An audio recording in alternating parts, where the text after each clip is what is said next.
I used to be one of those men you'd see on business covers, all confidence and purpose, the kind of man other people take notes from. Now I rent a one-bedroom apartment that smells like wet concrete. My phone only rings for bills or wrong numbers. And the only light in my life comes from the street lamp that leaks through my blinds at night, carving stripes of amber across my walls. It's been 11 months since Daniel Mercer, my partner, my closest friend, took everything from me. He didn't just steal the company.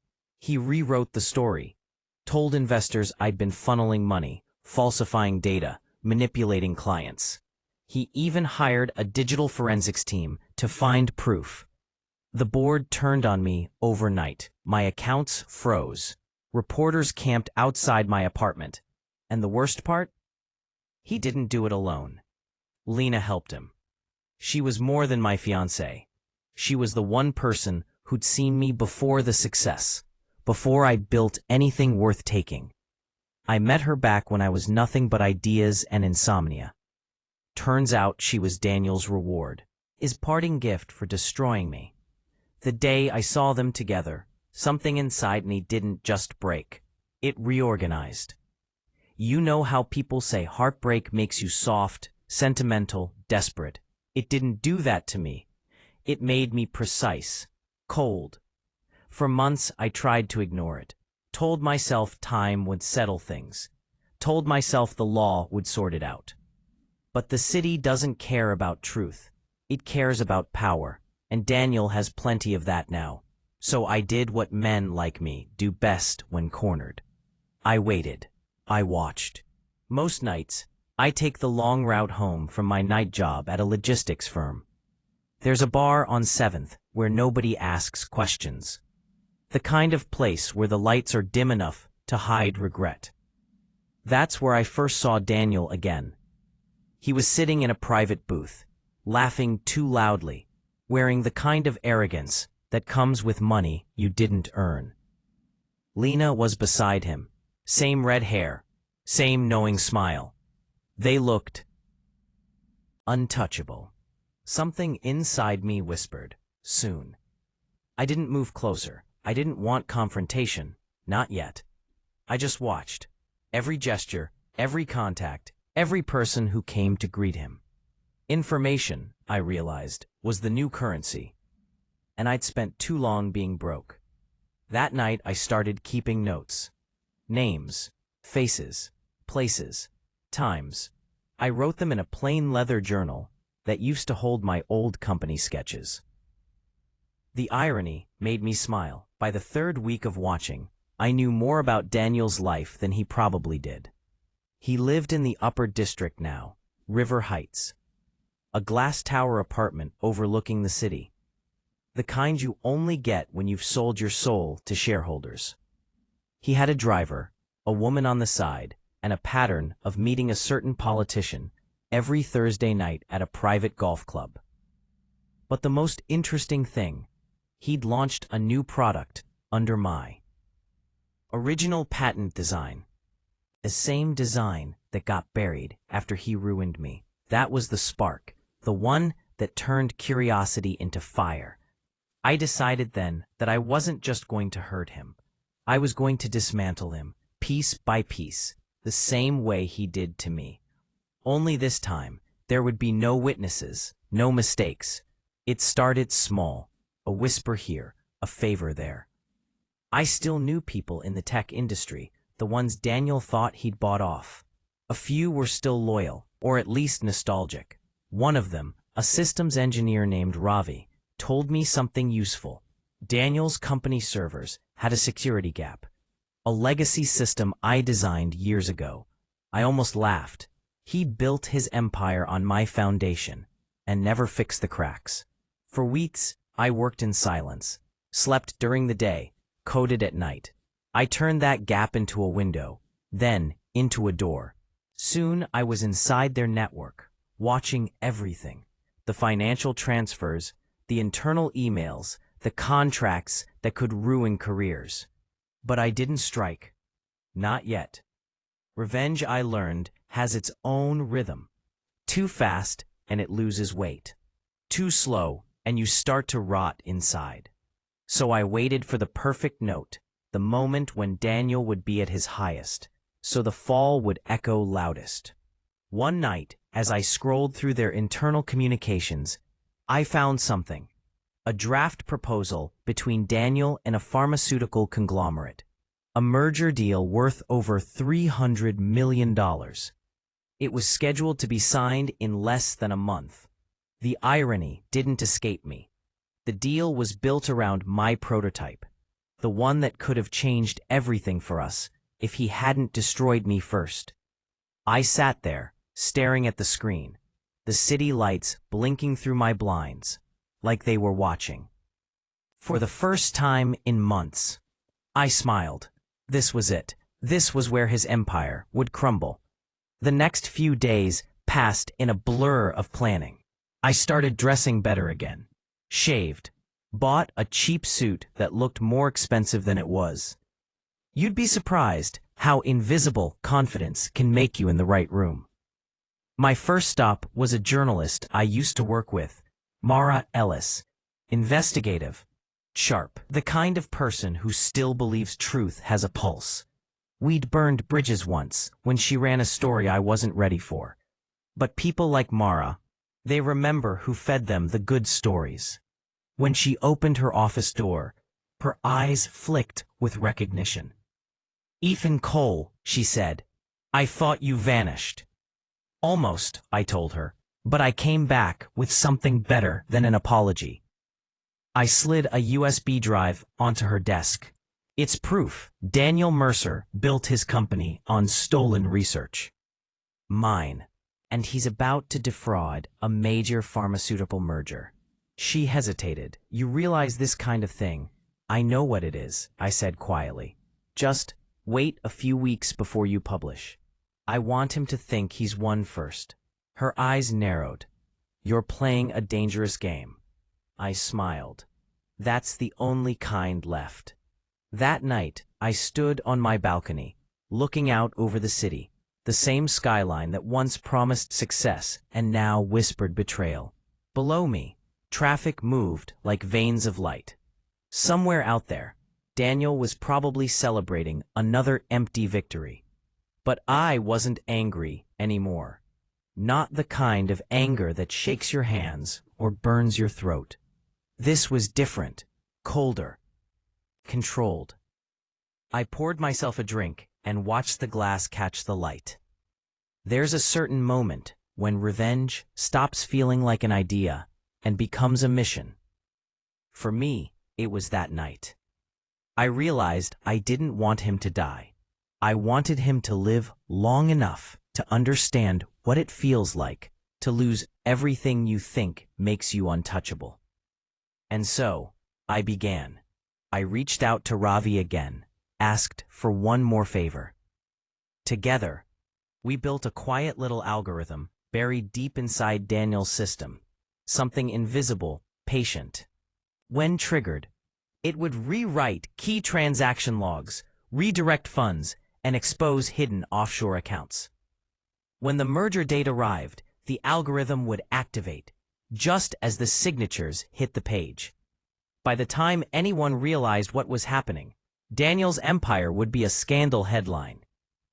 On the night before it was all set to unfold, I couldn't sleep.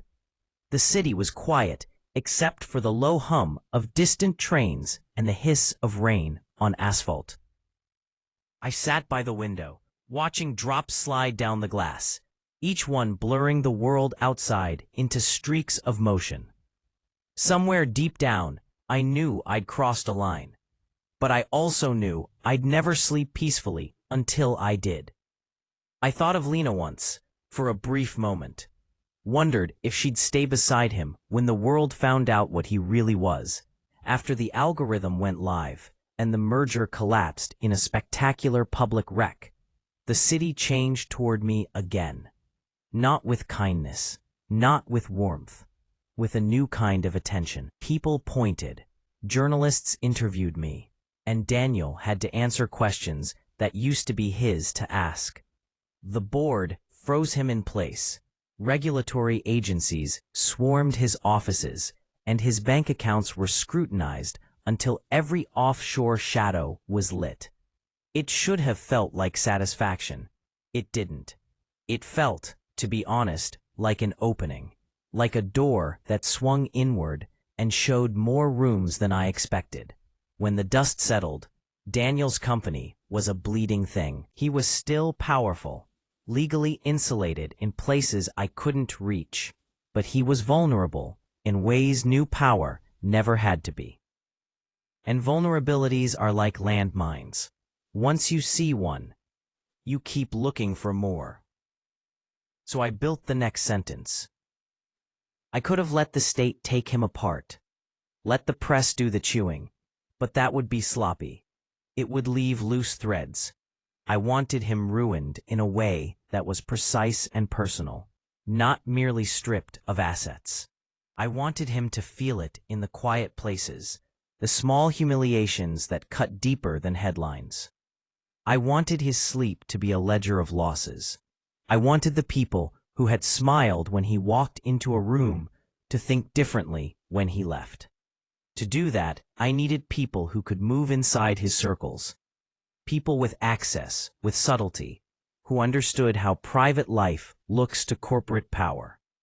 I needed information that wasn't on servers. I needed faces, dinners, secrets tucked into long coats. I needed someone like Mara to keep watch over the public narrative, and someone like Ravi to keep exploiting the technical cracks.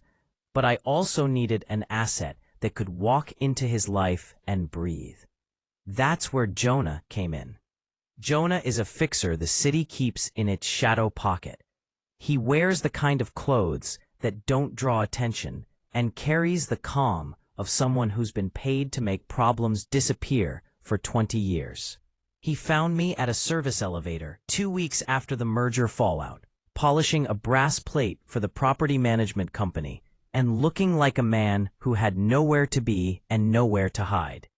"You're Ethan Cole," he said over his shoulder, like it was a courtesy and a threat at once. He'd heard of me. Everybody in his line of work hears everything. "Yes," I lied. "Once." He studied me like a doctor checking a wound. "You've got a look of someone who's decided to stop waiting for justice and begin building it." He smiled in a way that convinced me he liked where this might go. I told him a version of the truth. Left out the parts about Lena holding his hand over champagne. Left out the nights I'd sat in an empty apartment and counted where everything had gone wrong. Jonah doesn't need the whole story. He needs a spark and budget and the willingness to follow orders. He agreed. Not out of loyalty, out of craft. He liked the math. That's how I started buying time and movement. Jonah arranged introductions that felt ordinary. A tech consultant for a charity Daniel supported, a new trainer at his private gym, a wine broker who could claim to source rare bottles. All small doors, all plausible, all soft enough to get in. When you get close to people like Daniel, you discover how thin the veneer is. He's not an unfeeling monster. He's a calculation made human. He craves validation in elaborate ways. He collects favors the same way people collect watches and uses them like leverage. And he believed himself untouchable because his life was built on layers of other people's compliance. So we began to peel. Jonah had a method. He taught me how to plant discomfort without creating a spectacle, how to let suspicion grow like mold in a pantry. We placed small, innocuous seeds, a private message sent to the wrong person, a copied email dropped into a mail thread, a bottle of wine that turned out to be a forgery. The idea wasn't to prove him guilty of more crimes. The idea was to make those around him unsure. Trust is brittle for the wealthy. It is bought and sold and maintained like a greenhouse. Crack that glass, and it's only a matter of time. There were nights I thought I was losing myself. I'd catch my reflection and see a man who used to laugh at the right moment, and now counted the silence between laughs like currency. Revenge had become a shape I lived in. People could see it in my face. Not all of them were kind about it. A bartender once asked me, not unkindly, why I was doing it. I told him because silence makes a man small, and I preferred to be large again. That same week, Lena reached out. She sent the message as if she were asking a favor. A simple text. "Ethan, can we talk? I think you deserve to hear my side." The 3 dots, trailing, felt like a handshake that wanted forgiveness. I read it twice and watched it like a live wire. I did not answer right away. I let the text sit. People like Lena always have reasons. Reasons that sound clean on corporate paper, but are messy in the dark. Daniel had given her a life of luxury that erodes the edges of conscience. She might be ashamed, or smug, or both. She might be trying to explain, or to manipulate. I couldn't trust the tone of a text. A conversation is a performance. So I made them meet on my terms. We chose an old diner that still served coffee at midnight, the kind of place where a man can speak bluntly and the world will continue to hum. She arrived, wearing the same careful expression she'd worn at my wedding rehearsal the year I thought the world would be different. It's funny how familiar gestures become evidence at trial. The small things tell you who someone truly is. She looked older than I remembered, not because of lines, because of weight, the kind of tired that comes from dry ambition. "Ethan," she said. Her voice was tentative, as if she was running a test and unsure of the result. "You didn't call," I said. The coffee between us steamed like a silence. "You abandoned me when I needed you most. You left me on the street like I was trash. You smiled in front of cameras while I begged banks for mercy." She swallowed. "You were gone. You left without explanation. I thought you'd chosen that life. You didn't call my mother. You didn't ask my daughter. There were things here that a man keeps in his pocket like a small stone. I pulled them out one by one. You took his side." She looked at me then, not with the arrogance of the woman who sat beside a rising star, but with something that might have been guilt. "I thought it was the only way to survive. I thought if I stayed with him, I could protect you." I know it sounds like a coward's excuse. "Protect me," I repeated. The word had become a stranger to me. "You made sure I had none of the things that mattered. You made sure my name meant nothing." Her face twisted. She reached across, like she wanted to touch my hand, a motion I have seen in photographs of reconciliations. I let her hover and pulled back. "Why are you here?" I asked. "I wanted to tell you I'm sorry, that I regret how it happened, that if there's anything I can do." She stopped. Shame can be a poor foundation for construction. "What could you do, Lena?" I asked. "Hire a PR firm to say you were naive? Tell the reporters Daniel used you? You were part of it." She opened her mouth and closed it like a book. Then she said, quietly, "I can help you now. I can get you into his circle again. I still have contacts. There are people who trust me. You want information? I can get you close. Maybe I can even undo some things." I wanted to laugh. Maybe I did. I think I did once, a small sound like a match struck and put out. "Why would I let you back in?" I said. "Why would I think this is redemption and not a trap?" She looked at me, eyes glassy, with something that might have been regret or performance, or both. "Because I want to fix this. I think I can live with myself if I help you fix it. And because, Ethan, I still love you. I can't not be honest." Love. It's a word people use as if it can save them. And in some devastating ways, it can. I felt nothing like love when she said it. I felt a ledger balancing, item for item. "You help me. You make one move that proves you're on my side, and I will consider it," I said. Prove me wrong. Prove I'm not a man who trusts anyone who's taken his throat out." She agreed. I set conditions that tasted like justice.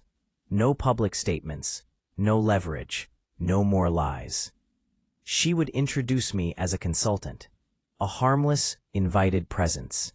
She would drop a breadcrumb into his life that made him curious about what he'd lost by burning me. It was risky, but revenge is also about control. If she led me into his circle, I controlled what she could see. She would be a live wire we used to spark greater collapses. For 3 nights after our meeting, I didn't sleep. I read over contracts, board minutes, private messages. I rehearsed conversations in my head and found ways to be both invisible and essential. The plan was a web, and everyone who touched it would find they were linked to something they could not escape. People often ask whether I felt guilt, whether I thought about the moral line that separates a man from the monsters he hunts. I did. I thought about it like a wound you press your thumb to. The pressure does not stop the pain. It only clarifies where it is. There were moments I wondered if Nathaniel, my old mentor at the firm, would nod his face and call me a fool. But that voice was distant and small. Jonah was closer, pragmatic and unbothered. When Lena finally invited me to Daniel's private launch event, an intimate group on a rooftop under warm lights, investors clapping politely for a man attempting salvage, I accepted. I walked into a room that used to be mine to command and wore the face of someone who had come to measure the damage. People greeted me with a polite curiosity. Investors were thinly veiled predators. Daniel smiled like a man who believed he was owed something by the world. And somewhere amidst the clinking glasses and scripted speeches, I saw the next place to strike. A man who smiled too wide when asking Daniel about his future. A woman who watched him like a hawk. Patterns reveal themselves if you know where to look. I do not know what will happen next night or next week. I only know the rhythm has changed. Revenge is not a crescendo. It's a series of small silences arranged with cruel intent. I have learned to count them and to wait for the one that breaks bone. There is a part of me that still remembers blue shirts and better mornings. Sometimes, when I close my eyes, I see the life I lost like an old film. I don't pity myself. Pity is soft and pointless. What I feel is a slow, steady hunger that only certain satisfactions will still. For now, I am patient. I gather missteps like currency. I train eyes to look for tiny errors. Lena is a hand that trembles and yet yields the opening we need. Jonah is the man who sets the pieces. Ravi keeps the unseen fires burning in servers and logs. Mara is waiting, not to pounce, but to place the next headline at just the right second to make the world believe it must look. I have burned bridges, sure. I have lied, used, and bent people to my will. I will not pretend I am clean. Revenge makes you a thing that must feed. You adapt. The city offers opportunities to feed. Sometimes I dream of stopping. Maybe one day I will. Maybe I will look at my reflection and see a man who has given so much to a sentence he forgot to end. Maybe I will find that peace is not the absence of action, but the presence of what is right. But that is a fantasy for a man who has not known the swell of humiliation that preceded me. Tonight, though, the city sleeps and I do not. The lights across the river look like pins on a map. Daniel sleeps somewhere with a belt loosened and a head that wants applause. He thinks he has survived. He does not understand the grammar I now speak. Soon his sentences will be incoherent. Soon the ledger will be empty. And when it is done, I will read back the paragraph I have written and decide if I have finally said everything I needed to say. Until then, I keep building the sentence. I keep teaching patience how to hurt. I keep my hands clean enough to sign checks and dirty enough to know how to erase footprints. Revenge takes time. I have made it my house. I am not leaving. I set the match and waited for wind. The plan had 3 hands on it. Jonah for movement, Ravi for the ghosts in the servers, Mara to make the world watch. Lena was the last, the live wire who opened a door I'd never have managed alone. We timed everything to the minute. A private payment redirected. A forged compliance memo surfaced. A quiet confession from an offshore executive who thought he was protecting himself. Mara ran the story at dawn. Within hours, regulators froze accounts. Partners fled. And Daniel stood on his rooftop pretending not to fall, while the city watched him fall in real time. He called me once, voice sharp with panic and something like fear. "Ethan, this is a mistake." "Not a mistake," I said. A ledger corrected when he came down to face what was left. The room smelled like old cologne and newer lies. Investors asked questions Daniel could not answer. His board read out terms that felt like sentences. He tried to barter, to charm, to promise. None of it landed. The teeth of the law are slow but meticulous. They chew thoroughly. Lena was there too. She walked in like someone auditioning for forgiveness. I watched her meet his eyes, and there was no triumph in him, only the particular terror of a man who realizes the hand that fed him could also pull the table away. She met my gaze later, outside, under sodium lights, and for a second, I saw the woman who once loved me. Maybe she still did. Maybe she loved the shape of power more. I don't know anymore, and I don't think I want to. Revenge arrived not as fireworks, but as a quiet unmaking. Daniel lost board seats, fast money, friends who would rather be seen with clean men.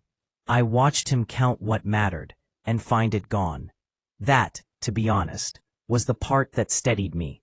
The city had turned him into something brittle and beautiful in its collapse. But there was a cost. Jonah took more than favor fees for his work. He took a ledger of debts I didn't ask him to tally. Ravi disappeared into the technical dark with pockets heavier than I trusted. Mara took her byline and walked away. The kind of woman who survives by telling truths and staying untangled. Lena left the city the next week. I think she went back to whatever money could buy her. I watched her go without trying to stop her. And me. I walked away from the lobby lights and the cameras and the investors who once wanted my face on their walls. I left because the man in the mirror no longer fit the one who kept his hands clean. He looked like someone who had learned how to break things without notice. He looked like Daniel, if Daniel had learned patience the hard way. The revenge worked. It did what I built it to do. Daniel's name is an echo now, and the product he built on my bones failed in the market and in reputation. You ask if I won. I think maybe I did. My nights are quieter. The city doesn't point at me anymore, but silence has a weight. It presses on your chest. I traded a life for a sentence I wrote in someone else's ledger.